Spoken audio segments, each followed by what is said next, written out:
രാഹുൽ പറയും സമരം എന്തൊക്കെ മാത്രം മണ്ണെണ്ണ കയ്യിലുണ്ട് എനിക്ക് മാത്രം പോക്കില്ല. ഇവിടെ എത്ര ആളുകൾ പണി പണിക്കും നിങ്ങൾ മാത്രം ലാഭം ഉണ്ടാക്കുന്ന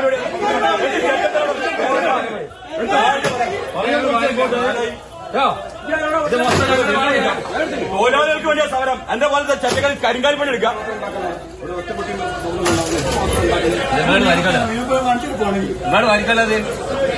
തിരിച്ചു വരുമ്പോൾ കൂട്ടിയില്ലെങ്കിൽ സാധനം ഞങ്ങള് കൈകാര്യം ചെയ്യും. കൂട്ടിയിട്ടില്ലെങ്കിൽ ഞങ്ങള് സാധനം കൈകാര്യം ചെയ്യും. തിരിച്ചു വരുമ്പോൾ മേശപ്പുറത്ത് ഒറ്റ കാണാൻ പാടില്ല. മുക്കത്തെ സമരാനുകൂലികൾ മാൾ ബലമായി അടപ്പിച്ചു. പോലീസ് നോക്കി നിൽക്കെയാണ് മാൾ അടപ്പിച്ചത്.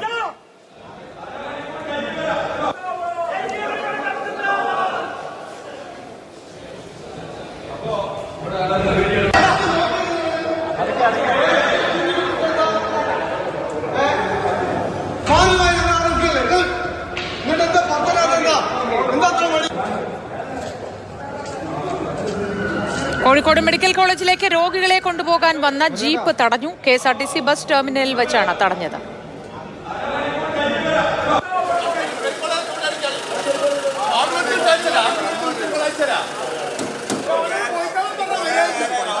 ഇംതിയാസ് കരീം വിവരങ്ങളുമായി ചേർന്നു. ഇംതിയാസ്, സാധാരണക്കാരന്റെ കഞ്ഞുകുടി മുട്ടിക്കുന്ന ശ്രമങ്ങളാണ് നമുക്ക് ഈ ദൃശ്യങ്ങളിൽ നിന്നും വ്യക്തമാകുന്നത്.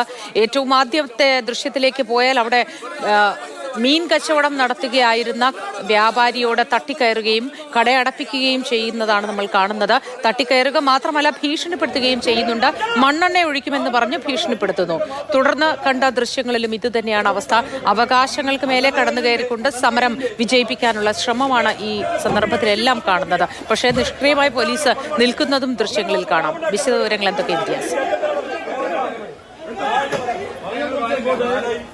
മൂർത്തി, പൂർണ്ണമായൊരു ബന്ദിന് സമാനമായിരുന്നു കോഴിക്കോട്ടെ ഇന്നത്തെ പണിമുടക്കിയെന്ന് നമുക്ക് നിസ്സംശയം പറയാം. അതാണ് മൂർത്തി സൂചിപ്പിച്ചതുപോലെ തന്നെ മുക്കത്ത് സമരാനുകൂലികൾ ഇന്ന് പ്രകടനവുമായി തെരുവിലിറങ്ങി സകല കടകളും അടപ്പിച്ചു, അതുപോലെ തന്നെ മാളുകൾ അടപ്പിച്ചു എന്ന രീതിയിലായിരുന്നു കാര്യങ്ങൾ. ഈ മത്സ്യ മാർക്കറ്റിലെത്തി മത്സ്യ മാർക്കറ്റിൽ ഉണ്ടായിരുന്ന ആളുകളോട് ഇനി തിരിച്ചു വരുമ്പോൾ ഈ മത്സ്യക്കട ഇവിടെ തുറന്ന് കാണുകയാണെങ്കിൽ മണ്ണെണ്ണ ഒഴിച്ച മത്സ്യമൊക്കെ നശിപ്പിച്ചു കളയുമെന്ന ഭീഷണിയാണ് മുഴക്കിയത്.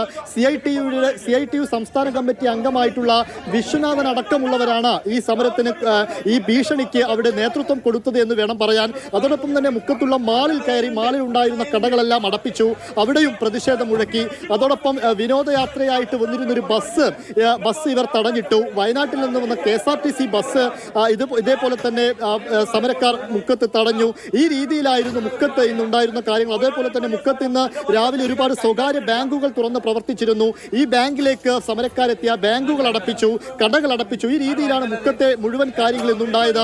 കോഴിക്കോട് നഗരത്തിലേക്ക് വരുമ്പോൾ കോഴിക്കോട് നഗരത്തിൽ ഇന്ന് ഈ KSRTC ടെർമിനലിൽ നിന്ന് പണിമുടക്ക് പ്രഖ്യാപിച്ചതിന് ശേഷം 12 മണി മുതൽ ഈ സമയം വരെ 13 മണിക്കൂർ പിന്നിടുന്നു.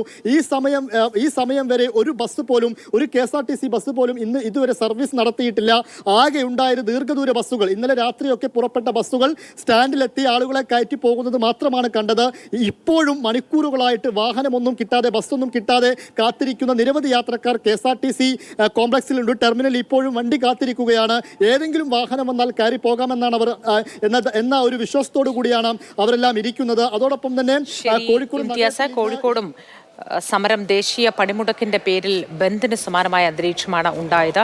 പലരുടെയും കച്ചവടം നിർത്തി മതിയാക്കി പോകാൻ ആവശ്യപ്പെടുകയും റോഡിൽ ഗതാഗതം തടസ്സപ്പെടുകയും തുടങ്ങി നിരവധി പ്രവൃത്തികൾ ഈ സമരാനുകൂലികളുടെ ഭാഗത്തുനിന്നുമുണ്ടായി.